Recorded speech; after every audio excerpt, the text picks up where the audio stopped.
আসসালামু আলাইকুম ওয়া রাহমাতুল্লাহি ওয়া বারাকাতুহু।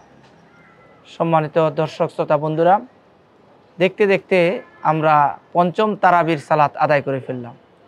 আসুন, তারাবির সালাতে আমরা কি বার্তা পাই, কোরআনের কোন মেসেজ পাই, সে বিষয়ে কিছু আলোচনা আপনাদের সাথে শেয়ার করি। প্রিয় বন্ধুগণ, আমরা গতকাল যে পঞ্চম তারাবির সালাত আদায় করেছি, সেখানে কোরআনুল কারীমের সূরা মায়েদার শেষাংশ এবং সূরা আনআমের থেকে তেলাওয়াত করা হয়েছে। সূরা আনআমে বেশ কিছু আয়াত জুড়ে আল্লাহ সুবহানাহু ওয়া তাআলার বিভিন্ন অনুগ্রহ এবং নিয়ামতের বিবরণ তুলে ধরা হয়েছে। এছাড়া ঈমান এবং ঈমানের মূলনীতিসমূহ এই সূরার মধ্যে আলোকপাত করা হয়েছে। ঈমান এমন একটি জিনিস, এটি মানুষকে সম্মানের আসল ঠিকানায় পৌঁছিয়ে দেয়। ঈমান ব্যতিরেকে পৃথিবীতে যেমন মানুষ ব্যর্থ, আখিরাতেও চরমভাবে ব্যর্থ হবে। এজন্য ঈমান হলো মানুষের সম্মানের আসল ঠিকানা। প্রিয় বন্ধুগণ, আমরা গতকালকের তেলাওয়াতে যেই তেলাওয়াত শুনেছি, সেখানে আল্লাহ সুবহানাহু ওয়া তাআলা যে সকল বিধিবিধানের কথা বলেছেন, তার মধ্যে অন্যতম হচ্ছে শপথ ভঙ্গের কাফফারা, ক্ষতিপূরণ হলো কৃতদাস মুক্তি অথবা 10 জন মিসকিনকে খাদ্য বা পোশাক দান কিংবা 3টি রোজা আদায় করা, যেটি 89 নম্বর আয়াতের মধ্যে আল্লাহ তাআলা আলোকপাত করেছেন। ফসলের জাকাত আদায় করার নির্দেশ দেওয়া হয়েছে। এই বিষয়টিও আমরা গতকালকের তেলাওয়াতে শুনতে পেয়েছি। হালাল হারাম সংক্রান্ত যে সকল বিধিবিধান রয়েছে, 5 নম্বর সূরার 90 এবং 91 নম্বর আয়াতে মদ, জুয়া, প্রতিমার বেদী এবং জুয়ার যে হারাম, সে বিষয়গুলোকে সেখানে আল্লাহ তাআলা তুলে ধরেছেন। মৃত প্রাণী, প্রবাহমান রক্ত, শূকরের মাংস, আল্লাহ ছাড়া অন্যের নামে জবাইকৃত পশু ভক্ষণ করা হারাম। এ বিষয়ে 6 নম্বর সূরার 145 নম্বর আয়াতে আল্লাহ তাআলা এই বিধান নাজিল করেছেন। দুর্ভাগ্যজনক হলো সত্য, পৃথিবীতে এমন বহু মানুষ আছে যারা আল্লাহর নাম ব্যতীত অন্যের নামে জবাইকৃত পশুর গোশত ভক্ষণ করে থাকে। এটি সম্পূর্ণরূপে হারাম এবং এটা ভক্ষণ করাও সম্পূর্ণরূপে হারাম। আমরা গতকালকের তেলাওয়াতে আল্লাহ যাদেরকে পছন্দ করেন সে বিষয়ে আল্লাহ তাআলা বলেছেন, আল্লাহ অনুগ্রহকারীদেরকে ভালোবাসেন। পঞ্চম সূরার 93 নম্বর আয়াতে আল্লাহ তাআলা এভাবেই বলেছেন। আল্লাহ যাদেরকে পছন্দ করেন না তারও একটি তালিকা সেখানে আমরা দেখতে পাই।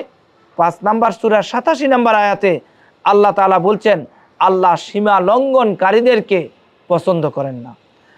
এবং 6 নম্বর সূরার 141 নম্বর আয়াতে আল্লাহ সুবহানাহু ওয়া তাআলা বলেছেন, আল্লাহ অপচয়কারীকে পছন্দ করেন না। সম্মানিত ভাইয়েরা, এই বিষয়ে প্রাসঙ্গিক ক্রমে বলতে হয়, এই যে মাহে রমজানুল মুবারক, আমরা দেখতে পাই এক শ্রেণীর লোক ইফতারের সময় এত বেশি ইফতারের আয়োজন করে শেষ পর্যন্ত সেই ইফতারটুকু খেয়ে শেষ করতে পারে না, অথচ তারই পাশে আরেকজন ব্যক্তি ন্যূনতম ইফতার করার সুযোগটুকু পাচ্ছে না। আর আল্লাহ তাআলা এদিকে ইঙ্গিত করেই মূলত বলেছেন, অপচয়কারীদেরকে আল্লাহ তাআলা পছন্দ করেন না। আসুন আমরা এই অপচয় থেকে নিজেকে বাঁচিয়ে রাখি। এ সূরায় 18 জন নবীর নাম উল্লেখ করা হয়েছে। প্রাসঙ্গিক ক্রমে বলতে হয়, আমাদের সমাজে প্রচলিত কথা আছে 1 লক্ষ বা 2,24,000 পয়গাম্বর। আসলে এই কথাটি কোরআন এবং হাদিসের সুস্পষ্ট কোনো বক্তব্য আমার জানা মতে নাই। তবে কোরআন মজিদে আল্লাহ সুবহানাহু ওয়া তাআলা 25 জন, মতান্তরে 27 জন নবী এবং রাসূলের নাম উল্লেখ করেছেন। এক্ষেত্রে এই সূরার মধ্যেই আল্লাহ তাআলা প্রায় 18 জন নবীর নাম উল্লেখ করেছেন, যেটি 6 নম্বর সূরার 83 থেকে 86 নম্বর আয়াতে আল্লাহ তাআলা আলোকপাত করেছেন। আল্লাহ তাআলা 2টি আয়াতে 10টি নির্দেশনা প্রদান করেছেন।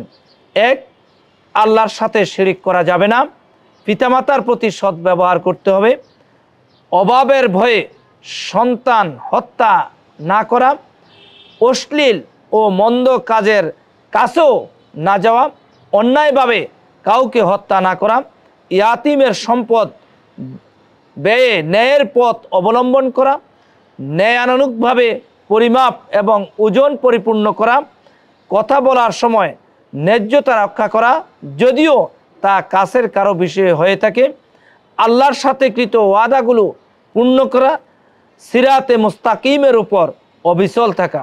6 নম্বর সূরার 151 এবং থেকে 53 নম্বর আয়াতে আল্লাহ রাব্বুল আলামিন এই 10টি নির্দেশনা দিয়েছেন। এই 10টি নির্দেশনা যে ব্যক্তি তার জীবনে বাস্তবায়ন করতে পারবে, নিঃসন্দেহে ওই ব্যক্তি আল্লাহর একজন খাঁটি মুমিনে পরিণত হবে এবং জান্নাত উপযোগী মানুষ হিসেবে দুনিয়া থেকে বিদায় নিতে পারবে।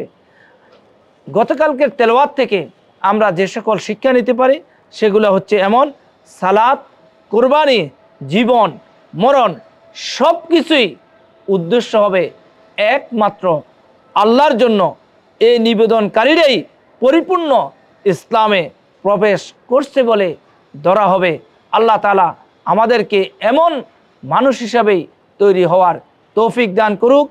আল্লাহ রাব্বুল আলামিন আমাদের প্রত্যেককে মাহে রমজানুল মুবারকের সঠিক তাকওয়া অবলম্বন করে একজন খাঁটি মুমিন মুসলমান হওয়ার তৌফিক দান করুক। আল্লাহ তাআলা তৌফিক দিলে আবারও আমরা আগামীকাল সালাতুত তারাবির বার্তা নিয়ে উপস্থিত হব। সেখানে 8ম পারার শেষার্ধ এবং 9ম পারার সূরা আরাফ এবং আনফালের প্রথমার্ধের তেলাওয়াত হবে।